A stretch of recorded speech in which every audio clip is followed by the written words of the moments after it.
Welcome. So this is going to start our series on mind-body balance. This is an exciting topic for me, so I hope you enjoy it just as much. Today, I'm going to focus on balance and how the mind and body are intrinsically connected. And if we have a million different thoughts bouncing around in our mind at one time, it will affect our physical balance in the body. As we age, balance becomes a critical part in our safety.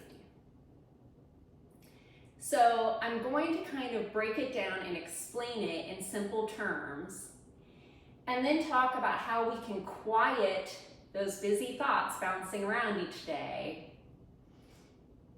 And then stick around to the end, because then I'm going to go through some simple balancing practices, whether you're into yoga or not into yoga, so that we can check in, because the mind will tell us how balanced our body is, but the body will also tell us red flags of, hey, you need to really chill out that mind, or the body is going to go into overload.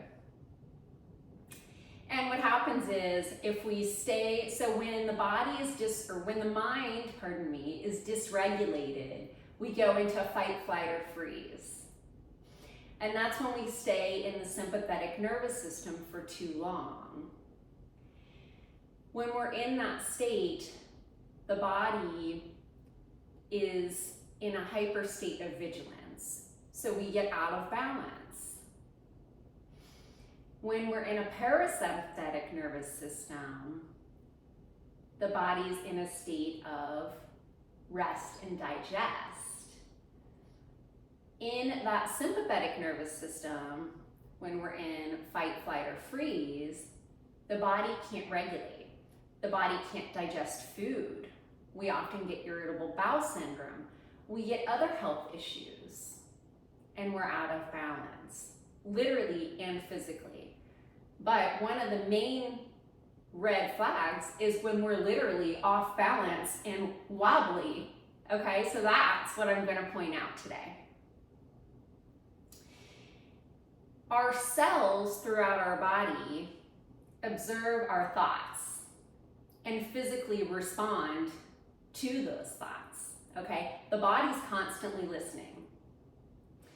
So we want to cultivate balance, and we do that by plugging in to our thoughts and listening to both the body and the mind. All right. So, when we practice the exercises that I'm going to show you at the end, toward the end of this video, if we notice that when we lift our leg up, we're doing more of this, grabbing the wall, grabbing a table, because we're wobbly, as opposed to steady, that's a red flag that we need to take it down and relax the mind. Quiet those busy thoughts. So how do we do that? I have 8 tips for you. So we'll put these in your toolbox so that you can combat those crazy thoughts bouncing around in the mind. Tip number 1, breathe, okay? It sounds really simple, and it is. It's not always easy to remember when we're in that elevated state of fight or flight. But here's the easiest form of breath, in my opinion. Just breathing in all the way down here from the navel, all the way up, pausing, and then exhaling. All the way back down, pausing, and then repeating. And then just keep going until you literally feel the shoulders come down away from the ears. You feel that heart rate start to slow. and you feel your nervous system start to regulate again. Number 2, guided meditation. A wonderful, wonderful practice to adopt. I have 2 guided meditations so far on this YouTube channel that you can go back and watch anytime. One so far is on creativity, sparking a creative spark, and the other one is for sleep. And I will have a new one out each Sunday. There's also plenty of other guided meditations on YouTube, free for your enjoyment. It's a wonderful way to regulate the nervous system. 3 is going out in nature. You can just sit and listen to the serenade by the birds, or you can walk. Your choice. 4 is exercise or yoga. Whether you like to lift weights and go to the gym, run, or just practice a gentle yoga practice, it's a wonderful way to, again, regulate the nervous system, calm down out of the sympathetic nervous system back into the parasympathetic nervous system. Eating well is another way, whether you want to adopt an Ayurvedic way of eating or just eat a balanced, nutritious diet to fuel your body. Sleep is underrated and so very important. Sleep will help you to be able to think clearly and logically. Loving relationships are so, so important so that your energy doesn't get drained and you can be inspired and productive. And finally, laughter and doing things that you enjoy. That's part of living your best life. So don't forget to play and have fun and enjoy life. All work and no play makes for a very dull, stressful, horrible life, quite frankly. So yes, we have to work. Yes, we have to function, but make time to laugh and enjoy life. Those are my 8 tips. And now we're going to move on to some balance exercises. So I think it helps to do these barefoot so that you can really ground into the earth. So take off your shoes, take off your socks. Socks make the ground slippery, so I don't care what your feet look like, let it go. You want to stand hip width apart, so your feet should be hip width apart. Lift your toes up off the ground and see how far you can spread them apart. And then press them down into the ground. Press your legs down into the ground. Tuck your tailbone just slightly under. Make sure your hips are even. And then engage your core. The core is the second most responsible thing for our balance. The first thing is all the thoughts swirling around in our mind, and the second thing is our core. And the core is not just the abdomen, it's also our back muscles. I have a whole series on core strengthening exercise if you want to go back a little bit in my series. There's a lot of core strength exercises in there that are very valuable. I realize the audio and the light are not good in my beginning series, but we evolve, that's all part of growth.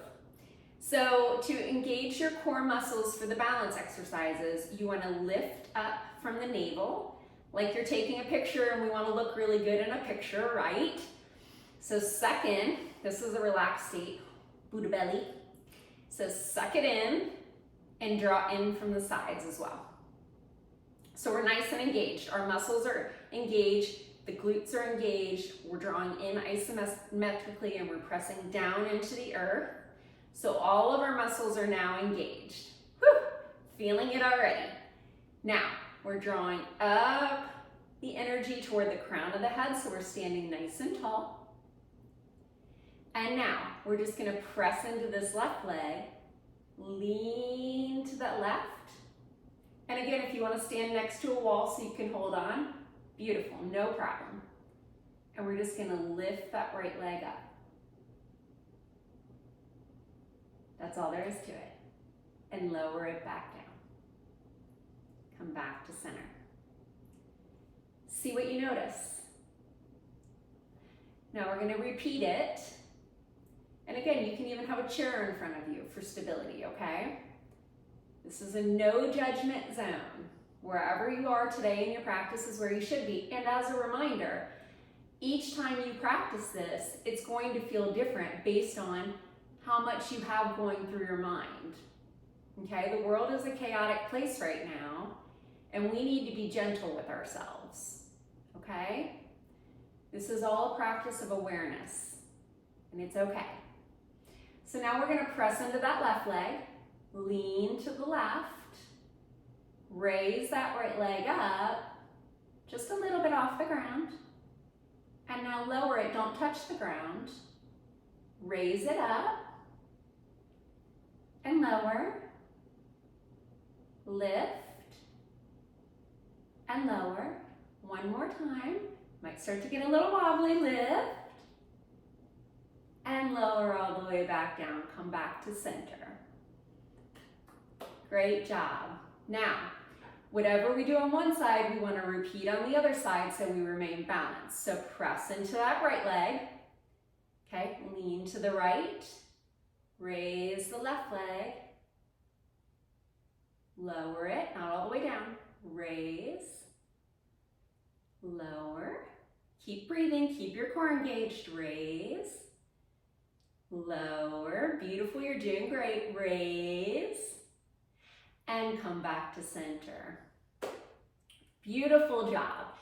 Now, just observe, what did you notice on each side of the body? How was it different? Was it the same? Beautiful. All right, so now come back in, look down at your toes. If you were to draw a line in chalk, make sure that your feet are in an even line. And we're gonna do another exercise. So now you're gonna root into both feet, shift the weight into that left foot, and draw the right knee up. Maybe if you're not feeling balanced, maybe the right toe stays anchored, maybe the right knee lifts up. Now, we don't want to lift it too much so that the high knee comes up, okay? We want the hips to remain squared, engaging that core. Maybe the arms are out to the side, maybe the hands are at heart center. Flex that right foot, draw the toes upward, and breathe. In through the nose, out through the nose, and come back to center. Take a breath, make sure your toes are in alignment, and then shift your weight into the right foot, repeating on the left leg. Wherever you're comfortable coming, flex that right foot. Breathe, keeping the core engaged.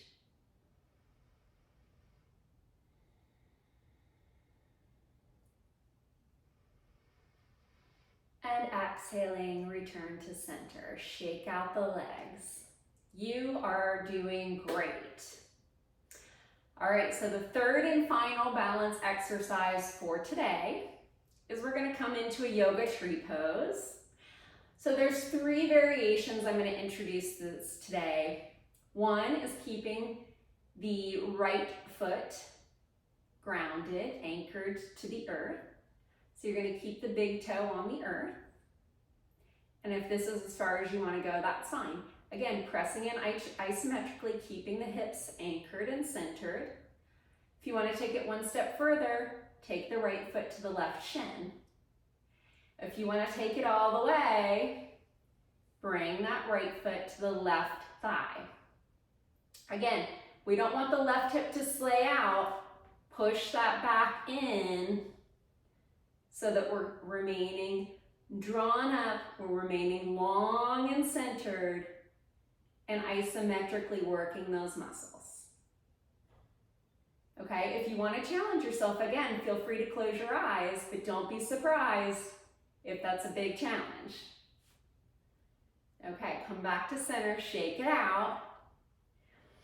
And we're going to repeat on that left side. Again, take it to the variation where you are comfortable. And Again, if you fall out of it, just come right back into it when you're ready. No pressure.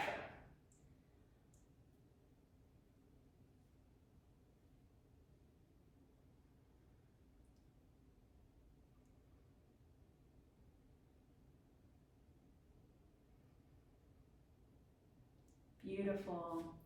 Come out of it, shake it out. You are amazing. So these have been my tips for mind-body connection. Give it a thumbs up if you've liked the content. I really appreciate those who have subscribed. And stay tuned tomorrow. I'm going to be doing gentle stretches that you can do from your office desk to create more mental focus and clarity and make you a more productive person in the workspace. Or if you're a stay-home parent, a more calm, gentle person to be around. So thank you for being with me.